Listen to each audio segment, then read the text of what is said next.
ভাবি খুশি তো মাসাল্লাহ ভাই, তুমি খুশি নি? আমি কই, দেখো ভাবি, আমি তো অল্পতে খুশি হইতে পারি না, আমার দরকার বড় বড় ধামাকা। ভাবিকে তো লই আইছি না। কথা বলছি একটু মন ভালোর খবর, আবার খারাপও হইতে পারে, মানে ধারাবাহিকভাবে নিউজগুলো করছি তো সারাদিন ধরে একটু মন খারাপ। বাট সর্বশেষ যে আপডেট একটু পাইলাম যে না, আমাদের সকলের সর্বোচ্চ প্রিয় নেতা তিনি জীবিত আছেন। তবে তার কোনো ভিডিও বার্তা, অডিও বার্তা আসলে ওইভাবে মিডিয়াতে আসে নাই।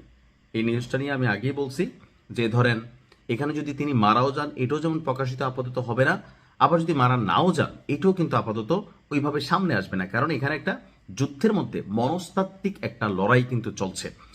তো এর মাঝখানে গতকালকে ইসরায়েলের অভিযানের বিপরীতে ইরান কিন্তু অনেকগুলো অভিযান চালিয়েছে। এর মধ্যে মধ্যপ্রাচ্যের অনেক দেশ, বাহরাইন, কাতার, বিভিন্ন জায়গায় তারা কিন্তু অভিযান চালিয়েছে। দুবাইও চালিয়েছে, কারণ দুবাইও হচ্ছে গুটিবাস যারা পশ্চিমাদের শক্তি বা ইসরায়েলের সাথে তাদের ভালো সম্পর্ক।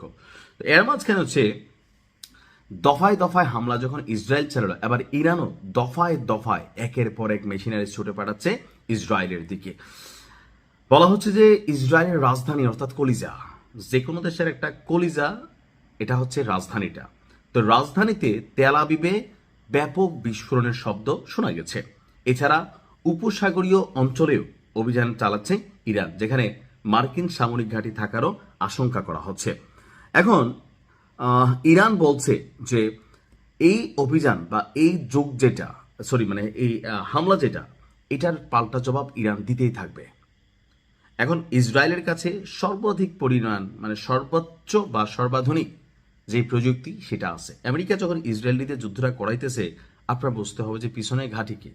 এখন ইসরায়েল কেন যুদ্ধে জড়ালো? বলতেছে হঠাৎ করে ঘুম ভেঙ্গা খেয়াল হয়েছে নিহুর যে ভাই ইরান তো আমাদের জন্য ক্ষতিকর, সো ইরানকে থামাইতে হবে। আর এমনি তো লাইগাই আছে, অনেকবার ট্রাই করছে, আসলে ওই রকম ভাবে পারে নাই, বরঞ্চ বিভিন্নভাবে ক্ষতিগ্রস্ত হয়েছে। তো এখন যেটা করছে যে জোশে জোশে মাইরা কিন্তু দিছিল। এখন আমরা গতকালকে দেখলাম যে ইসরায়েল বলছে যে ইরানের ছোড়া ক্ষেপণাস্ত্রগুলো তারা প্রতিহত করতেছে, আবার জনগণকে বলতেছে ভাইয়া তুমি বাসায় থাকো, অথবা আমরা যে বাংকারগুলো বানাইছি সেখানে চলে আসো, তুমি আপে তাপে কিন্তু দৌড়াদৌড়ি করো না। তো এতই যদি সিস্টেম তাদের অ্যাক্টিভ আছে বা আকাশ প্রতিরক্ষা কাজে লাগে, তাহলে কেন তারা আবার তাদের দেশে জনগণকে বলছে যে ভাইয়া তোমরা বাসার বাইরে আইসো না? ইরান বলছে, ইরানের যারা রাজকীয় গার্ড বাহিনী আছে তাদের বক্তব্যটা হচ্ছে যে একের পর এক অপ্রতিরোধ ইরানের ভান্ডারে থাকা মেশিনগুলো উড়ে যাচ্ছে ইসরায়েলে। তবে মাঝখানে এখানে কিছু ডিস্টারবেন্স আছে।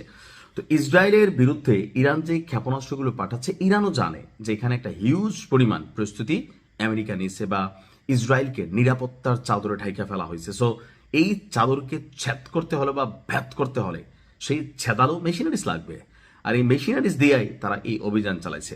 রাজধানী তেল আবিবের গুরুত্বপূর্ণ বেশ কিছু স্থানে হামলার খবর পাওয়া গেছে, সেখানে এখন জরুরি অবস্থা জারি। এমনকি ইসরায়েলের জনগণকে আইডিএফ এর পক্ষ থেকে বারবার বলা হচ্ছে আপনারা ঘরে নিশ্চিন্তে থাকেন। ইরান বলছে তাদের এই অভিযান সফল হয়েছে, এমনকি কিছু সামরিক ঘাঁটিতেও তারা অভিযান চালিয়েছে আর সেগুলো সফল হয়েছে। তো আন্তর্জাতিক গণমাধ্যমগুলো এগুলো কাদের? পশ্চিমাদের। এখন সবাই তো ভাই যুদ্ধের পক্ষে বা মার্কিন যুক্তরাষ্ট্রের পক্ষে।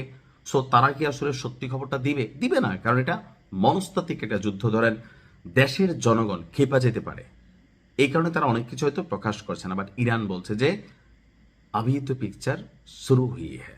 अल्लाह इरान की हिफाजत करो। अस्सलाम वालेकुम।